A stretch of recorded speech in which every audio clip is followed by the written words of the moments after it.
Women plus real estate. Real estate insight for decisive, intelligent women who learn, rent, own, invest, and live with intention. Here's what's happening this week. Okay, here's the math problem. You have $15,000 in the bank. You're looking at a house, let's say it's listed for around $400,000. Every blog post, every uncle at Thanksgiving, basically the entire internet tells you that you need 20% down to even be taken seriously, which is $80,000, right? That's a gap of $65,000. Wow, and for most people, that's not just a gap, it's a stop sign. You delete Zillow and go back to renting. Right, 10-4, exactly. But today, we're looking at a case study that proves that math is actually, well, it's wrong. We're digging into Sarah's story from Women Plus Real Estate. It was published just this month, February 2026. And the reason we're spending our time on this isn't just because it's a nice story, it's because Sarah beat a cash offer. Higher cash offer with barely any money down. It really is the ultimate underdog scenario. But it's not luck, it's a methodology. We're going to break down something called the PREP framework. Position, research, exchange, propose. Yep, and this is basically a masterclass in how terms can beat price. And terms, that's one of those real estate buzzwords people throw around, but I really want to get specific today because Sarah did not start as an expert. Oh, not at all. In fact, part one of this story is a complete disaster. It's what the article calls the hard lesson. It really is. So let's set the scene. Sarah is 28, she's been renting for 6 years, and she has that $15,000 saved up. Scraped it together, and she finds a house she absolutely loves, listed at $385,000. Okay, and she does what I think 99% of first-time buyers do. She panics, she's at the open house, she sees the other people, the nice cars, and she thinks, I have to win this with brute force. Exactly. Her agent tells her to come in strong, so what does she do? She offers $400,000. That's 15 grand over asking. But she doesn't stop there. She waives the inspection, which, by the way, is terrifying for a first-time buyer, and she adds an escalation clause all the way up to $410,000. Okay, let's just pause on that escalation clause. I feel like people sign these things without really knowing what they are. In plain English, that's Sarah saying, I will automatically pay $1,000 more than your highest offer all the way up to my absolute limit of $410,000. It's an automated bidding war. So she's offering up to $410,000 and she loses. She gets crushed. A cash offer who paid $380,000. To who? Wait a second, this is the part that always breaks my brain. She was willing to pay $410,000. The seller took $380,000. That's a $30,000 difference. Why on earth would a seller leave 30 grand on the table? Certainty. It's all about certainty. An escalation clause to a seller, it just looks like complicated math. It kind of signals desperation. A cash offer for $380,000, that looks like a done deal. So they saw her offer and just saw risk, total risk. FHA loan, low down payment, maybe the appraisal won't come in. Then they looked at the cash offer and they just saw it like a wire transfer. So the lesson here is you cannot outmoney money. If you try to play the who has the biggest bank account game against an investor, you're gonna lose. Precisely.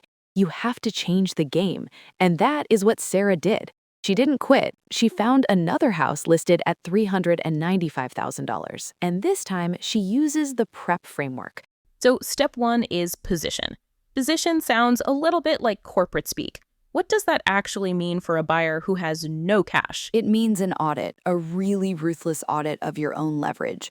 Most people think leverage is just money, but Sarah, she sat down and she listed out her assets and her liabilities. Okay, let's start with the liability column. I'm guessing it's pretty heavy. It is. She's using an FHA loan, right? So 3.5% down. In a competitive market, sellers can sometimes hate FHA loans because the appraisal requirements are stricter. Like peeling paint could kill the deal. Exactly. So that's a weakness, and she has no extra cash for, a low appraisal.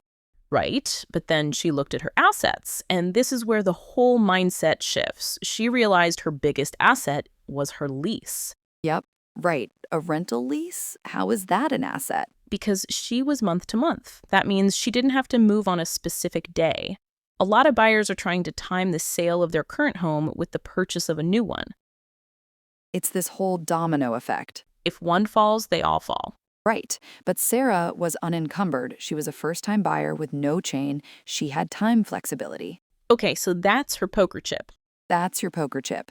Now, step 2, research. And I don't just mean looking at the school district ratings. This is the deep dig. She asked her agent to find out absolutely everything possible about the sellers. Not just when do they want to move, but why are they moving? And what did she find? The sellers were the Chens, an elderly couple lived there for 30 years. They were downsizing to a condo, but, and this is the absolute critical piece of intel, they hadn't found a condo yet. They were terrified. They were afraid of selling their home quickly and then basically being homeless while they were looking for a new place. So they didn't need a quick close, they needed a slow close. Wow, that is massive because the standard advice is always, I can close in 30 days. Everyone thinks speed is the universal currency. Right, but for the Chens, speed was actually a threat. Right, it was their biggest pain point. It wasn't money, it was the anxiety about where they were going to live. She also did some financial research. We have to talk about the grant, because when I read free money, my scam radar just goes off.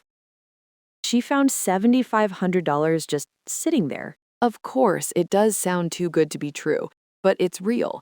She used a database called Down Payment Resource. She found this specific grant for first-time buyers in her state for $7,500, and it didn't need to be repaid. Okay, what's the catch? There's always a catch. The catch is usually residency. You have to live in the home as your primary residence for a set amount of time, usually 3 to 5 years.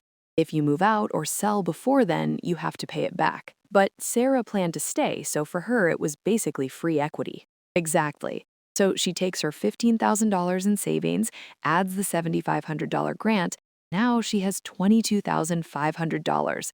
That covers her 3.5% down and leaves her a little buffer. Right, but she still has closing costs, and this brings us to a really interesting piece of research in this story, this whole post-NAR settlement landscape. Yeah, let's unpack that. The source material talks about the August 2024 changes. For people who aren't glued to real estate news, what changed? Well, before August 2024, the seller almost always paid the buyer's agent commission. It was just baked into the price. Right. After the settlement, that was decoupled. Buyer agent fees became fully negotiable. You have to sign an agreement with your agent up front saying what you'll pay them. So, Sarah's looking at her budget And realizing she can't afford the standard fee. Exactly. In her market, the standard was 2.5%. For a buyer's agent on a $400,000 house, that's $10,000. A lot of money. So she had a really frank conversation with her agent. She negotiated that fee down from 2.5% to 2.0%.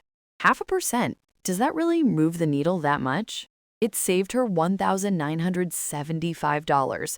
When you only have $15,000 to your name, $2,000 is furniture. $2,000 is the moving truck. It is significant capital. Okay, so she's positioned herself with that flexible timeline. She's researched the seller knows they're scared to move fast, and she's researched the finances, the grants, the commission. Right, now we get to the action. Steps 3 and 4, exchange and propose. The exchange phase. This is about building rapport. Sarah wrote a letter to the sellers. Hold on, I have to play the skeptic here. Every real estate attorney I know screams, don't write the letter. It's a fair housing minefield. She did. You're absolutely right. It is very risky. And in fact, a lot of listing agents will just shred those letters before they even show them to the seller. How did this one end? Sarah, or I should say her agent, was smart about it. The letter didn't talk about Sarah's family or her background. It talked about the house. So how did this one get through? What do you mean? She noticed specific things, the way the morning light hit the breakfast nook, the specific species of hydrangeas in the garden. She wrote about how she wanted to maintain that garden, not rip it out to put in a patio. So she wasn't selling herself, she was selling stewardship. She was telling the Chens, I will respect what you built here. Exactly. For an elderly couple leaving a home of 30 years, that emotional assurance has real value. It separates her from, the investor LLC that's just going to gut the place. Okay, the vines are good. The vibes don't get you the keys. Let's look at the actual offer, the propose phase. What did she put on paper that beat cash? All right, here's the structure. Asking price was $395,000. Sarah offered $398,000, so competitive but not blowing the doors off.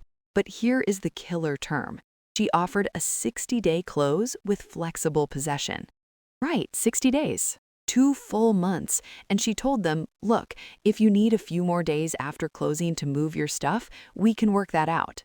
And she could do this because she was month to month on her rental, but it cost her money, right? She's paying rent for 2 extra months. Yes, it cost her about $1,800 in extra rent. But compare that to her first failed strategy, where she tried to bid $20,000 over asking. Paying $1,800 for time is a lot cheaper than paying $20,000 for price. That's a great point. So what about the closing costs? She was still short on cash. She asked for $5,500 in seller concessions. Basically, she asked the Chens to pay for $5,500 of her closing costs at the table. That usually kills a deal. Sellers hate giving money back. Usually, but she framed it as, I'm giving you your price of $398,000, and I'm giving you the 60 days you desperately need. To make this math work for me, I need this credit. And she kept the inspection. She did. She learned her lesson, but she pre-ordered it to show she was moving fast on her due diligence, even if the closing itself was slow. And she included one more technical tool, an appraisal gap clause. Explain that one because it sounds like something you need cash for. It does. An appraisal gap covers the risk if the bank says the house is worth less than the offer price. So Sarah offered $398,000. If the bank appraisal came in at, say, $395,000, normally the buyer has to find that $3,000 difference in cash. Okay, Sarah capped her gap coverage at $5,000. She was telling the seller, I promise to cover up to a $5,000 shortfall. And because she had the grant money covering her down payment, she actually had her own cash free to make that promise credible. So the full package is $398K price, 60 days slow close, a $5,500 credit back to her, but with high certainty because of the gap coverage. Correct. Now, let's look at the scoreboard. This is the part that blows my mind. Who is she up against? Our agent found out later there were 4 offers total. The big one was offer number 1, $405,000 all cash, 30-day close. Okay, I want to make sure I heard that right. Someone offered $405,000 cash. Sarah offered $398,000 with a mortgage and asked for $5,000 back. Yeah, so the net difference to the seller it's huge. Why did the Chens take Sarah's offer? All cash, because of the 30-day close. The cash buyer was aggressive. They wanted in, and they wanted in fast. The Chens saw that 30-day timeline and they panicked. They thought, we can't clear out 30 years of stuff and find a condo in 4 weeks. So the cash buyer's strength, their speed, was actually their weakness in this case. Exactly. Sarah's 60-day timeline gave the Chens peace of mind. And apparently, peace of mind was worth $7,000, maybe even $10,000 on the table. That is the lesson. We always assume everyone just wants the most money possible, but sometimes people just want to sleep at night. Solving the real problem, the fear of the move, was more valuable than the cash. So let's fast forward to the result. Sarah gets the house. Let's do the financial autopsy on this. Was this actually a good deal for her because she is paying a mortgage now? It was a life-changing deal. First, just look at the total value created by not overbidding on that first house, by getting the concessions, by saving on the commission. The report estimates she generated about $9,500 in immediate value compared to her first strategy. But her monthly payment? That's the sting. Her rent was $1,800. Her new mortgage with taxes and insurance is roughly $2,650. That's an $850 jump every single month. Ouch, that is not trivial. It's not. It's a real lifestyle adjustment. However, you have to look at where that money's going. Of the $2,650, about $600 is principal repayment. He's basically forced saving that money into her own pocket. Plus the tax write-offs. Right. And she's fixed her housing cost. Rents in her city were rising 5% a year. Her mortgage, principal and interest are locked for 30 years. And speaking of rates, where are we in the market according to the source? This is from Feb 2026. As of February 5th, 2026, the 30-year fixed rate is 6.11%. It's not the 3% we saw a few years ago, but it's way down from the 7.5% highs of late 2023. It's a manageable rate. And there was a nice little cherry on top with the appraisal, wasn't there? Yes, the appraisal came back at $402,000. Since she bought it for $398,000, she walked in on day one with $4,000 in equity. That is the definition of buying right. It really is. And think about if she had waited. If she'd listened to that advice to save 20% down, the report calculates she would have been renting for another 6 years. Wow, that's nearly $130,000 paid to a landlord with zero return. That's the number that keeps me up at night, the cost of waiting. It's the hidden tax of being risk-averse. So let's distill this. We've covered a lot of mechanics, escalation clauses, the NAR settlements, grants. But if I'm a listener trying to buy a home or really just negotiate any big deal, what are the 3 sticky notes I need on my monitor? Okay, sticky note 1, audit your leverage beyond money. Sarah's leverage was flexibility. Maybe yours is speed. Maybe it's a rent-back agreement. Don't assume the only chip you have is cash. I like that. What's number 2? The 20% down rule is a gatekeeper, not a law. It stops people from even trying. If you have stable income and you plan to stay put, use the programs that exist. FHA, grants, whatever. Get on the ladder. And number 3, find the fear. The Chens were afraid of being rushed.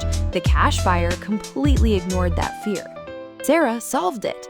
In any negotiation, if you can figure out what keeps the other person awake at night, you can often win even with a lower price. Find the fear. That is powerful. It turns negotiation from a battle into, well, a solution. It's empathy as a strategy. So here's the thought I want to leave you with today. We often look at systems like the real estate market as these cold, hard math equations. Highest price wins. But systems are run by people, and people are messy, emotional, and often irrational. Sarah beat a cash offer by simply asking, "What do you actually need?" and realizing the answer wasn't more money. So where in your life are you assuming you can't afford to win just because you haven't asked what the other side is actually afraid of losing? That's the question. That's This Week from Women Plus RE. Full newsletter with data, links, and archives at womenplusre.substack.com. Until next week, keep your eyes on the market.